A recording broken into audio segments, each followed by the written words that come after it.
Welcome one and all to another edition of the Defo Show with Lubie here on the 5 Reasons Sports Network, brought to you by Water Cleanup of Florida. Always fun the weather here in South Florida, and it wreaks havoc on our homes and our offices. But what's good to know is Water Cleanup of Florida is there to regulate it all. Any problems you have with your home or office with leaks, water damage of any kind, Water Cleanup of Florida is there to make your life easier. 954-579-0356. And unlike a lot of shops, they have licensed insured contractors on staff. So they can fix what's wrong and make it look brand new. Not many can do that, but Water Cleanup of Florida can and will do that for you. They did it for my wife and myself, and they'll do it for you. 954-579-0356. Check them out on their website, WCUFL.com, WCUFL.com. Check them out on the socials at Water Cleanup FL, at Water Cleanup FL. In the social media world, Google as well, lots and lots of 5-star reviews, because Water Cleanup Florida, Water Cleanup Florida is there to make your life easier. Don't want to take my word for it. Check them out on Google. Water Cleanup of Florida. If you have the schmutz, they have the guts. Miami Heat have never been short on guts when it comes to making acquisitions, especially under Pat Riley. He trades big. He trades small. He goes for size. He goes for front court. Back court. He does it all. The Heat are in a weird position right now because they're sitting in that sixth spot within a few games of that fourth and fifth seed. But they feel like they're not in the same breath as the 1-2, even the 3 seed Sixers right now. What kind of move can they make? Will they make to become the kind of contender they were last year as a number 1 seed and a finalist in the Eastern Conference Finals? Balance in the Eastern Conference. Well, Defo and I talked about that today. Trade deadline's Thursday. Can the Heat make a move? Will they make a move to really change the trajectory of their season? The Defo Show with Lubie here on the 5 Reasons Sports Network. Is this any surprise to you, Lubie? I'm looking at, the trade deadline. We talked about it yesterday with Sean Devaney in the NBA, and the trade deadline is Thursday. And, a lot of people think, and you would have to say it's a fair conclusion, that if the Miami Heat don't pick up any players, don't change anything about their roster, they're probably at best, fourth in the East in terms of being decent. Yeah, the Nets, I don't care, and I love that Andy pointed out something I didn't even know. Cam Thomas is on this great run. I don't know who the Oh, yeah, he's scoring 40 in back-to-back games for the Nets. The Nets are going to fall off, so he could get into that fourth spot. And again, I also don't trust Harden maintaining whatever the fuck he's done. Harden might be able to sustain it to the wire in the regular season. No, I mean he's not trying to put up these absolutely monstrous scoring numbers anymore. He's happy with his 16 and 14 assists. I don't know. We'll see. He's one that I don't trust anymore. But so the Heat being in that top he looks like he's slowed down significally, though. A lot, and that's what I'm saying. Like at some point, I think that's going to. He's not explosive like he was. But what this team has constituted is really a 4 to 6 seed. But like coming into this year, they were supposed to be in the same conversation with the Bucks and the Celtics. Right now, they're not. Even I have to say that they're not.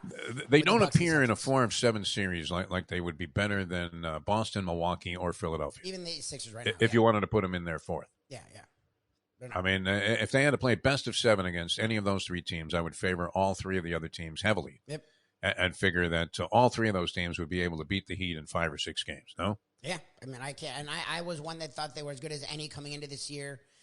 Bam has taken a step. Butler's been good, but Lowry has gotten worse somehow. Hero looked really good for the first month. Lowry looks like a shot fighter, doesn't he? Well, he's done. Like he looks like John Bagley at this point. The fact that he'll play 30 minutes and have 0 points.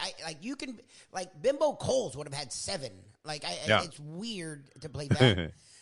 How do you unload this guy, though? He's in the second year of a 3-year deal, guaranteed at $85 million total, $30 million a year almost, or $28 million and change.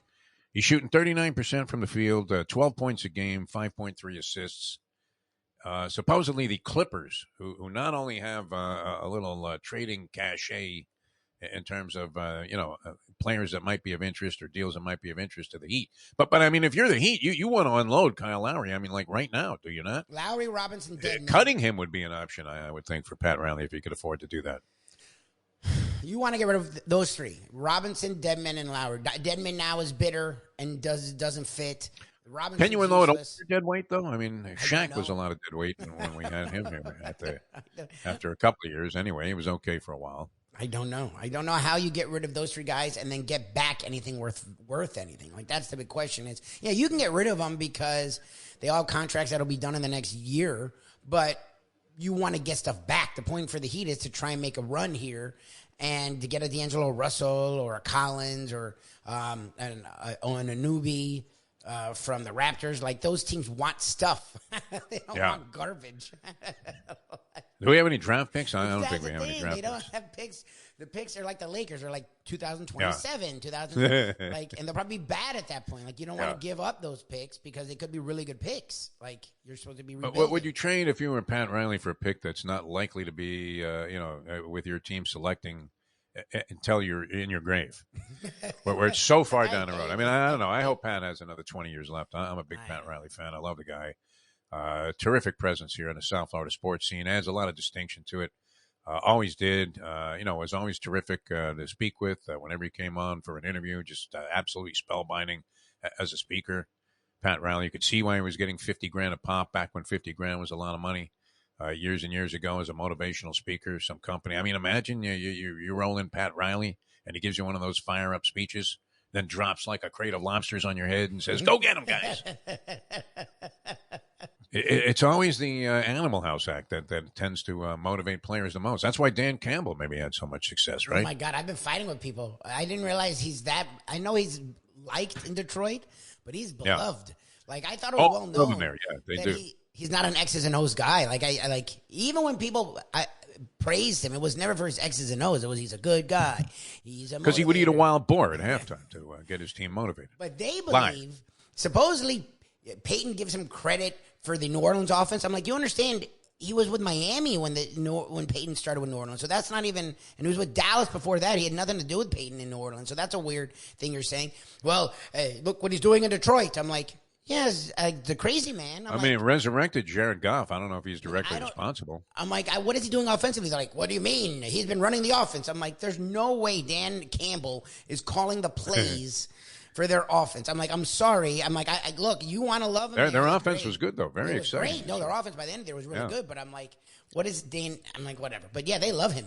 Just a sidebar. They love fucking Dan Campbell. I didn't realize the Detroit Lion fan base was so strong. But last week I was getting in wars with Detroit Lion fans over Dan Campbell.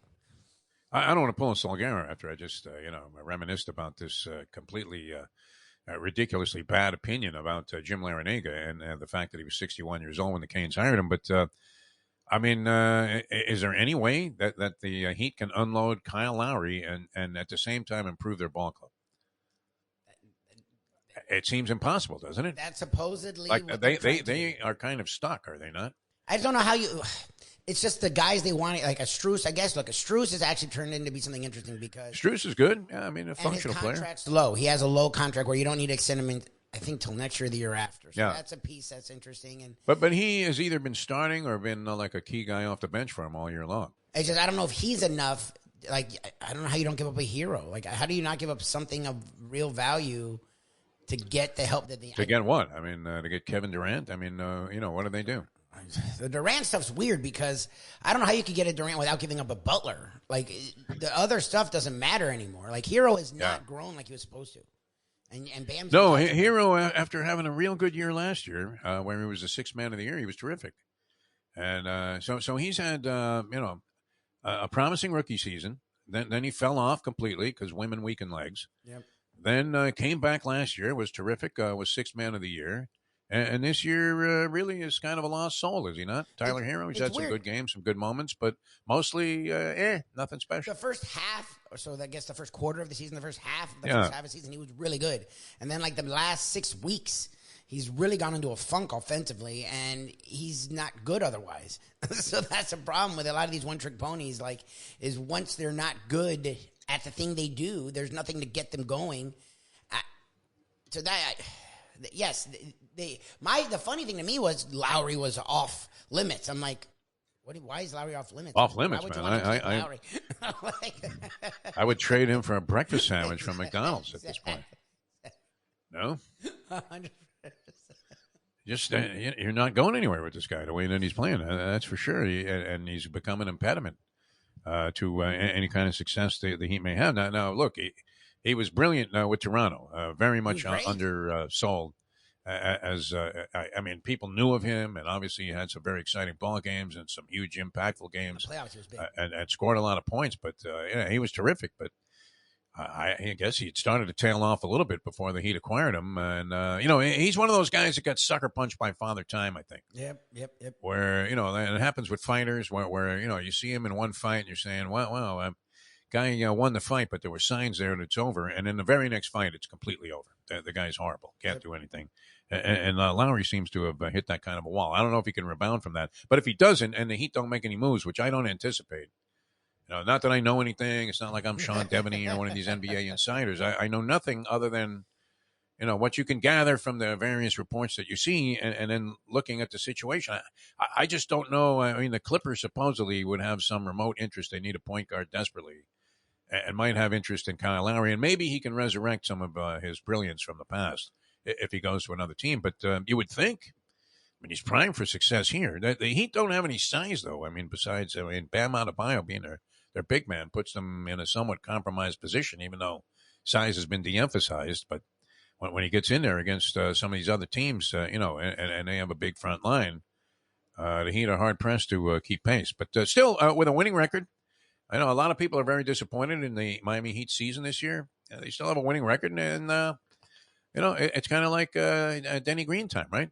The Bears are who we thought they were. The Heat are kind of who we thought they were. Yeah. And we're unable to sort of internally improve enough, and you had a couple of players that went into decline, like Duncan Robinson. Chris Dedman, for some reason, fell into complete disfavor.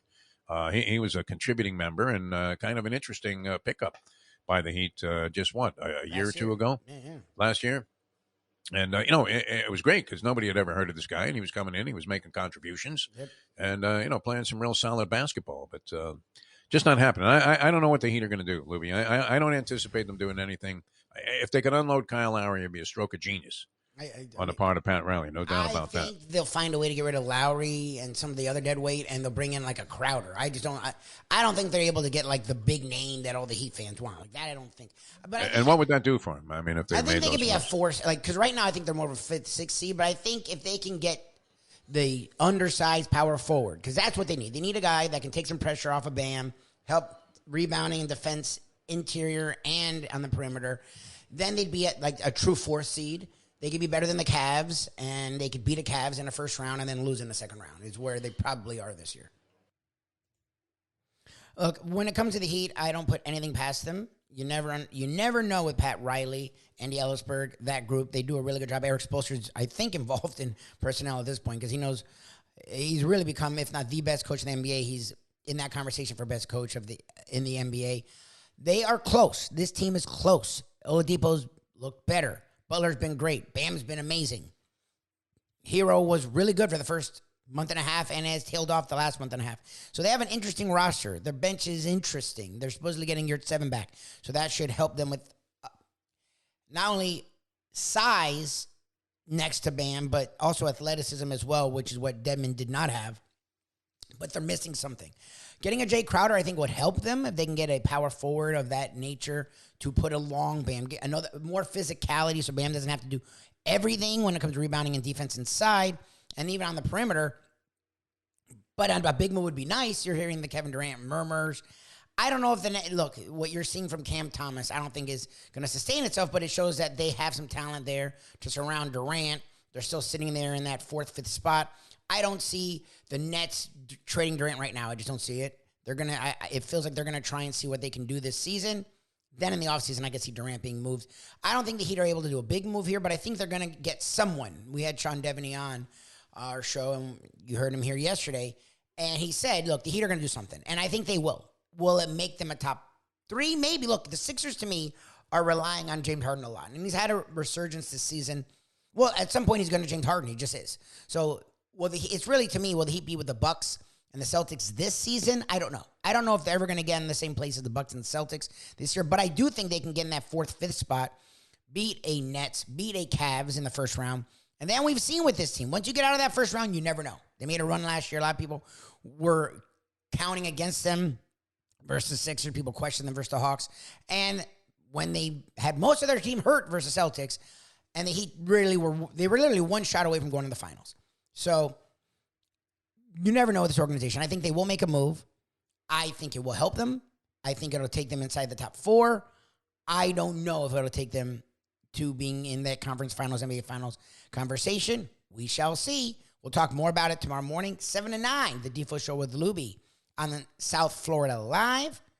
We also do a lot of fun when it comes to national sports talk. If you check out our podcast on the Believe Network, BLEAV.com, search After Hours. And you know our South Florida content right here, the Defo Show with Lubie on the 5 Reasons Sports Network. Hey, folks, Tony Segreto here. Let me ask you a question. What do you look for when you go out to eat? Good food, obviously, friendly atmosphere, not too loud, but good energy, reasonable prices, and a place where you feel comfortable.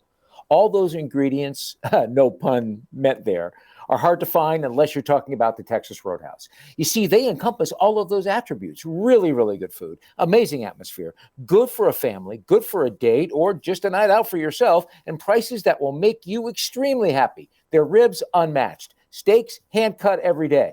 Everything, and I mean everything, is made on site, including their incredible bread. It's the one day, folks, that you can forget about low-carb diets. Trust me when I tell you, Texas Roadhouse, your restaurant, your destination when you say, where should we go and eat tonight? These days, we're all looking for comfort anywhere we can find it. Thank goodness for Landlubbers Raw Bar and Grill in Plantation, because they are making sure you are as comfortable as possible. First of all, they're not only open for delivery and pickup. All you have to do is go to landlubbersbarandgrill.com for both pickup and free delivery. You're going to have the best wings in the world. You're going to have a great burger. You're going to have their amazing soups. Again, Landlubbers, Raw Bar and Grill. It's nice and easy. Just go to landlubbersbarandgrill.com for both your pickup and free delivery. Thank goodness for Landlubbers for making you always feel right at home.